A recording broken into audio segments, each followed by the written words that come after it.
Sa video na ito ay pag-uusapan po natin hindi lang kung ano ang uso, kundi kung ano ang may tunay na foundation sa market. Ngayon, mainit ang topic dahil may pundit na naglabas ng diretsong mensahe. Sabi po niya, kung may nagsasabing aabot si XRP sa $1,000, mga clown lang daw iyon na naghahanap ng pure engagement. Ito ay hindi simpleng opinion. Galing po ito sa isang full stack developer na si Nerdix na pinag-uusapan na ngayon sa X community. Kaya tanong po natin ngayon sa video na ito ay bakit daw imposible ang $1,000 na XRP at ano ang dapat po nating unawain bilang mga traders at holders. At ayan, simulan po natin sa ating unang katanungan kung sino po ba itong si Nerdix at bakit mahalaga ang kanyang argumento. Si Nerdix ay isang full stack developer na matagal nang sumusubaybay sa macro markets. Kaya hindi po siya basta nagsasalita ng hype over price. Ang punto po niya ay simple ngunit matalim. Lahat daw ng mga nagsasabi ng XRP to $1,000 ay gumagawa lamang ng clickbait at saka engagement farming. Hindi raw ito nakabase sa realistic macro environment at sa tunay na supply-demand mechanics. Ito ang klase ng blunt truth na ayaw pakinggan ng iba pero kailangan nating harapin lalo na kung protektado natin ang ating kapital. Dahil sa crypto, ang mga naglalako ng pangarap ay laging mas maraming views kaysa sa nagbibigay ng facts. Ngayon ay ano po ba ang kinalaman ng yen carry trade sa XRP o usapan dito sa XRP? Para ipaliwanag po ang kanyang point, ibinalik ni Nerdex ang konsepto ng yen carry trade. Sa loob ng 2 dekada, halos zero interest rate ang Japan. Kaya hedge funds, banks, trading firms at mga malalaking crypto holders ay nanghiram po sila ng yen ng napakamura. Ipinalit sa ibang assets at kumita sa mas mataas na returns. Ang estimates po nito ay nasa $14 trillion hanggang $20 trillion. Pero ngayon, nag-iba po ang landscape. Tumataas ang inflation ng Japan at inaasahan ang Bank of Japan tightening. Tumaas po ang value ng yen, kaya ang mga pautang ay biglang naging mas mahal at dito po nagsimula ang forced unwinding ng mga positions.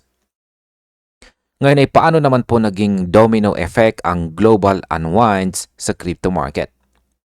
Kapag gumalaw po ang yen sa ganyang paraan, ang mga naka-leverage na mga traders ay napipilitang magbenta para makatakas. Ito ang dahilan kung bakit may nakita tayong pagbagsak sa equities, gold at maging sa mga cryptocurrencies kasama sa XRP.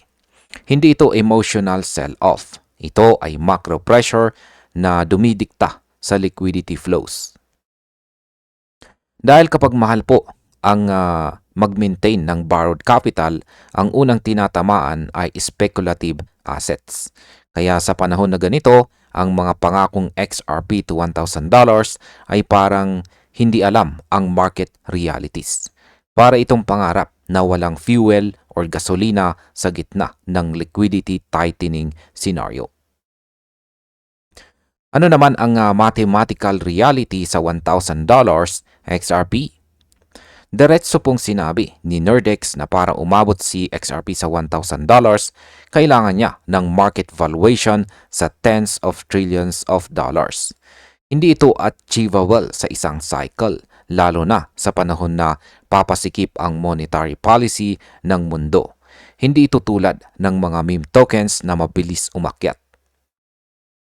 Si XRP po ay lumalaban sa real institutional infrastructure narrative. Kaya sa halip na magbenta ng hype, sinabi niyang ang realistic target ay nasa $2.50 hanggang $8. At kahit yan ay malaki pa rin para sa mga nakabili ng XRP sa cents o sa mababang presyo nitong nakaraan. Ano naman po ang narrative ng institutional accumulation? Kahit conservative ang outlook ni Nordex, inamin din niya na may institutional behavior na nagpapatibay sa long-term value ni XRP. Isa po dito ang paglipat ng tokens palabas ng centralized exchanges. Kasama rin dito ang interest sa mga exchange-traded products na nagbibigay ng exposure sa mga malalaking players. Ang ganitong movement ay hindi hype-driven. Ito ay structural at kapag lumalayo ang supply sa mga exchanges, madalas ibig sabihin nito ay may naghahanda ng mas malalim at mas matagal na paggamit kay XRP. Hindi ito pang overnight, kundi pang ecosystem level utility. Ngayon ay ano naman po ang counter-argument? Paano magiging possible ang $1,000? Sa kabilang panig naman ay may ex-user po na si Future XRP na nagsabing posible lang ang extreme valuation kung sa XRP ay maging global settlement asset. Ibig sabihin wala na ito sa level ng trading speculation. Halimbawa kung gamitin siya ng mga network tulad po ng DTCC o SWIFT o mga financial systems na may trillions of dollars and movement per day. Ang market cap daw ay irrelevant sa ganitong senaryo dahil commodity type settlement asset ang role ni XRP. Dito po nagbabago ang valuation logic. Hindi na siya measured sa supply times price, kundi sa throughput value at velocity ng economic activity. Ngayon, saan naman tayo lulugar bilang mga holders at traders? Sa gitna po ng dalawang pananaw, kailangan nating pumosisyon base sa realidad. Kung ang target ay pang-hype, malamang pati emotions mo makakatak. Pero kung ang target ay utility-driven adoption, dito po lumalabas ang tunay na long-term power ng XRP. Kaya bilang mga holders, kailangan nating kilalanin kung ano ang macro environment, kung saan galing ang liquidity, at paano gumagalaw ang mga institutions. Dahil kung alam mo ang pinanggagalingan ng demand at supply, hindi mo na kailangan ang pangako ng $1,000 para matawag na solid ang iyong investment thesis.